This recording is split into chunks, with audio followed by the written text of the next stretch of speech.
there anything you wish that you like studied more while you were like in class that you're like, wow, I wish I like paid more attention or something? Yeah. Well, like the first time we were taking impressions, and he was like, all right, go pour it up. And I was like, oh, I didn't really pay attention to that part. Yeah. So, I mean, and that just comes with practice too, Yeah. like putting it on the vibrator, making sure there's no bubbles to avoid voids and stuff like that. But that's something I feel like I should have practiced a little bit more. What kind of practice are you in right now? General, we do crowns and we do root canals as well, and extractions and some oral surgery as well. Have you worked in anything other than the general dentist? I did work in a pedo office for a couple of months in Atlanta, and I found this office the year that was closer. But I did enjoy working with kids. Oh, you did? Yeah. What about when they cried? There's different things that they do. They do like the nitrous for them, and they do the boost. I'm not sure if y'all are familiar with it. It's like a board where they lay down and then they wrap their arms in their legs, and then they'll do the oral sedation, which puts them to sleep as well. So that helps along with long procedures. And then there's the IV sedation. So if they're like a really crying baby, then they'll usually do the IV sedation. What's your favorite procedure for what you do now? Like in your office?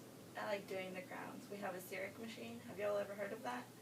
They're the same day crowns. So the doctor goes in and prepares the tooth, and then that's pretty much all he does. And then we go in, and it's like a computer that's portable, and it has a camera, and we scan the tooth, and then we scan the top part, the opposing, and we get the bite by scanning it as well. And then we draw the margins on the tooth where the crown's going to sit, and then the doctor just comes in and checks to make sure that the margins are correct. And then we go ahead and design it and mail it in the machine, pick out the patient's shade, and then that's it. We just polish the crown, and then the doctor seats it. So that's pretty cool. So your doctor trained you on that? Or did you take, well, I guess, have you went for extended courses? Like, has your doctor sent you for extra training? Or does your doctor do all your training in office? No, we did have Serona and Ivoclar come in and train us, like, with the staining and stuff. And we had a rep come in that was there the whole day. She was guiding us with every case. And that's how we've learned. And we've also gone to courses in Atlanta. And your doctor sent you, did you go like as an office? Yes. So everybody went? Yes, but everybody was individual. Like there was a course for the assistants, and then there was a course for the doctors. Now, what about expanded duties? Because you've already obtained your expanded duties, correct? Yes. Did you do that on your own, or did your doctor do that for you? I went to Columbus, Georgia, and took the course there, but he did send me. He sent you, so your doctor, he helped you with that? Yes. Okay, because I know that those courses, they vary like from place to place throughout the state at different times. Yes. That way everybody has access to that. Yes. What was that like? Can you explain to the students when you went for your expanded duties? It was easy. Like, oh, wow. I think it's easier than this course. Yeah. They give you a packet after you register, and you study that packet. There's 3 courses that you can do. There's one for sealants, there's one for face bow and denture repair, and then there's one for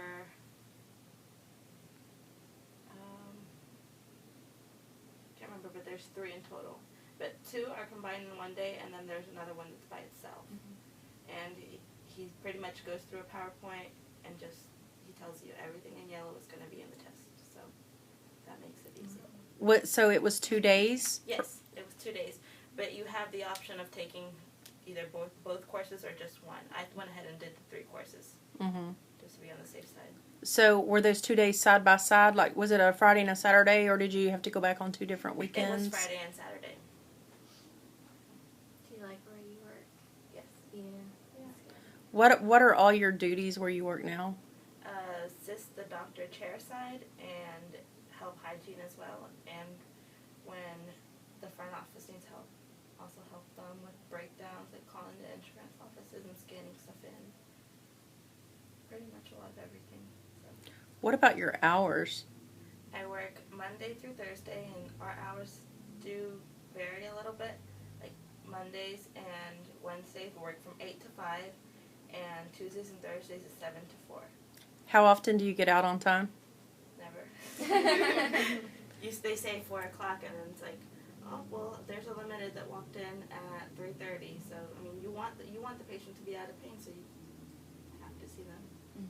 So that's like one of the things that we discuss in class, where we say, you know, this job, being in the dental field or being a dental professional, professionals don't hold 9 to 5 hours. Being a professional is not an hourly job. You may get paid hourly, but it's a professional position. So in professional positions, sometimes you're going in early, you're working through lunch, or you're working late. Just because that's part of the industry. It's our job to take care of the patients. So very rarely do you walk out the door at that time punch hour. Would you agree with that? Yes, and we also alternate Fridays, and there's usually not a patient, but if he has to do like a long procedure, like an implant where he doesn't need to be disturbed, he'll go ahead and put that on a Friday. For example, this past Friday I had to work, and he was doing bone augmentation, where he would open the gum and place bone and suture it up. And at first it was just that appointment, but then people started walking in because they saw that we were open. So we didn't end up leaving until like 2 o'clock. Yeah. What made you want to do it? I was. Have you always wanted to do it, or did you say, No. "Oh, I found this course"? And No, it's funny because I was actually going to school to be a pharmacy technician, and I got pregnant, and I stopped. I was like, I'm gonna take a break. And then I was on Facebook, and a friend of mine had shared that they were gonna do this year. So then I decided to call Melissa. Do you remember Melissa? I do. I called Melissa, and she gave me some of the information. She's like, all right, well, if you can be here today, then go ahead and come and I'll give you more information. So I think I came too early, or I came on a Friday and they were closed. And I called the office, and I got Dr. Baxter's number. And I called him, and he's like, oh, Melissa's not there. And I was like, no, she's not here. He's like, well, she should be there shortly. So I had my 2 little ones, a 2-year-old and a 1-year-old with me. It was raining outside. I was outside with an umbrella. Yeah, she didn't have an appointment with me. She just was so adamant that she was so ready to start class. She was like, but class starts tomorrow, because she didn't come that day that we had talked. Orientation, yeah. Yeah, so, but she was that determined to get into class that she was going to show up when we were closed, and she was going to track someone down to get her into class. So then, yeah, I tracked her down, and I signed up. Yay! how long have you been doing that? For a year. Year. It's been a constant year. Did you feel prepared when you went to the office?